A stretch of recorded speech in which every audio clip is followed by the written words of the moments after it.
Nebol by to advent, milí priatelia, bez typického adventného kazateľa svätého Jána Krstiteľa. A nebol by to ani Ján Krstiteľ bez svojej najobľúbenejšej témy pokánia. Ján kázal Židom krst pokánia. Aj my sme toto jeho kázanie počuli už toľkokrát. Dodnes sme však na tomto poli neurobili toho veľa. Príčina? Nevieme možno, čo to znamená konať pokánie. K čomu je to dobré? Táto otázka je dôležitá. Robíme iba to, čo potrebujeme a čo má pre nás zmysel. Odpoveď, konať pokánie znamená žiť život v plnosti. Možno málo kto z nás by mohol povedať, že žije život v plnosti.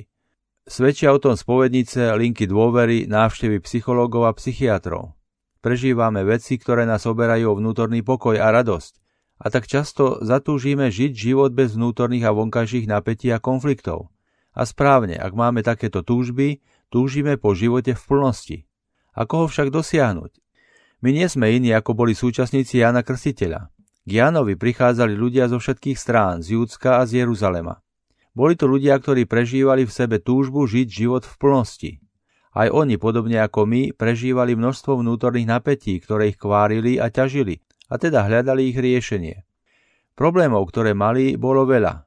Ján však každému z nich odpovedal jedno a to isté. Obráť sa, zmeň sa, konaj pokánie. Slovo, ktoré im opakoval, znie v gréčtine metanoia. Na niektorých asi zapôsobilo presne. Toto slovo zasiahlo presne stred ich problému. A adresát tohto slova si to aj uvedomoval. Ak bol napríklad nemravníkom alebo lakomcom, namyslencom, násilníkom, lenivcom či klamárom, v každom tomto prípade si uvedomil, je to tak, potrebujem obrátenie, potrebujem konať pokánie. Moje hriechy mi komplikujú život a spôsobujú, že môj život už nie je životom v plnosti, ale životom žobráka, ktorý už pomaly nežije, ani len z odrobiniek. Lenže čo v prípade, keď príčina ich problému ležala niekde inde? Nie v ich neobrátenom srdci, ale v neobrátenom srdci napríklad iného človeka, s ktorým majú konflikty, alebo v situácii, z ktorej nevidia východisko. Čo v takomto probléme? Nedávno som sa stretol s človekom, ktorý mal dlhoročný spor so svojím bratom. Po čase začal cítiť, že žiť v takomto spore je pre neho neúnosné, lebo ho to oberá o pokoj. Chcel ho skončiť, ale jeho brat to nestal. A pritom príčina ich konfliktu bola podľa neho nie na jeho strane, ale na strane jeho brata. Napriek tomu bratovi chcel všetko odpustiť a na všetko zabudnúť. Brat bol však tvrdý. Ja som mu prečítal úryvok z proroka Ezechiela o novom srdci. Nepochopil ma. Toto poznám, hovorí. Môj brat potrebuje nové srdce. Povedal som mu, že nie jeho brat, ale on potrebuje nové srdce. Zdalo sa mu to absurdným. Jeho srdce bolo predsa nevinné. Prečo by sa malo obracať? Ako by ste mu poradili? Možno problém s našim obrátením spočíva v nesprávnom chápaní slová, ktoré použil Ján Krstiteľ pri svojej kázni.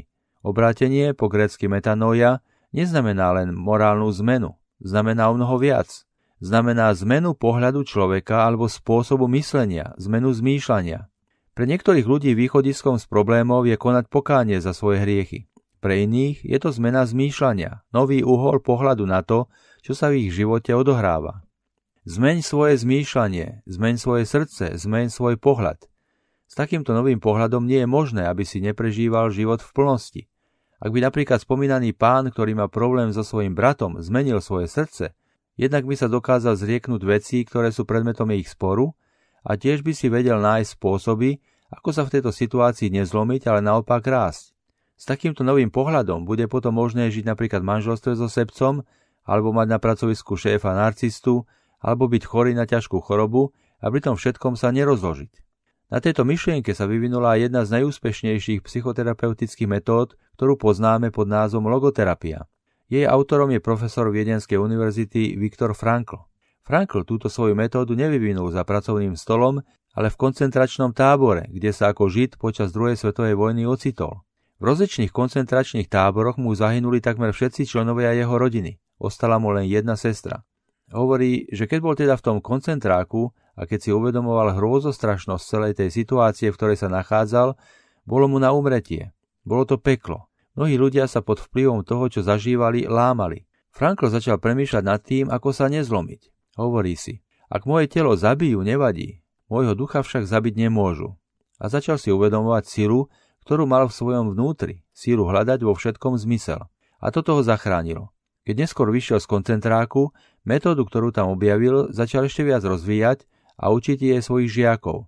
Po rokoch sa ňou stal známy. Čo táto metóda urobila s ním samým, nám hovorí nasledujúci úryvok, ktorý predniesol pred viedenskou radnicou v roku 1988. Prosím vás, aby ste si v tejto chvíľke spomínania zaspomínali so mnou. Na môjho otca, zahynul v Terezíne. Na môjho brata, zahynul vo Svienčime. Na moju matku, zahynula v plynovej komore vo Svienčime. Na moju prvú ženu, stratila svoj mladý život v tábore Bergen-Belsen. Napriek tomu vás však musím poprosiť, aby ste odo mňa neočakávali nenávisť. A koho by som vlastne mal aj nenávidieť? Poznám síce obete, ale nepoznám páchateľov. Frankl odpustil všetkým, lebo tak bol vnútorne naladený. Franklov prístup vysvetľuje spisovateľ Stephen Covey porovnaním k počítaču. Hovorí, zvieratá a ostatná živá príroda okrem človeka má vo svojich génoch akoby zakódovaný istý program. Ak sú okolnosti priaznivé, zviera prežije. Ak nie sú, zviera hynie. Zviera sa len ťažko dokáže prispôsobiť zmeneným okolnostiam. Inak je to ale s človekom. Ten ako keby si bol schopný prepísať si svoj vnútorný program, keď sa mu zmenia okolnosti či prostredie jeho života. Môže to ísť až tak ďaleko, že sa dokáže prispôsobiť na takmer každú situáciu. Pre zdravo vyvinutého človeka by nemala byť situácia, z ktorej by nedokázal vnútorne vyťažiť a prospievať.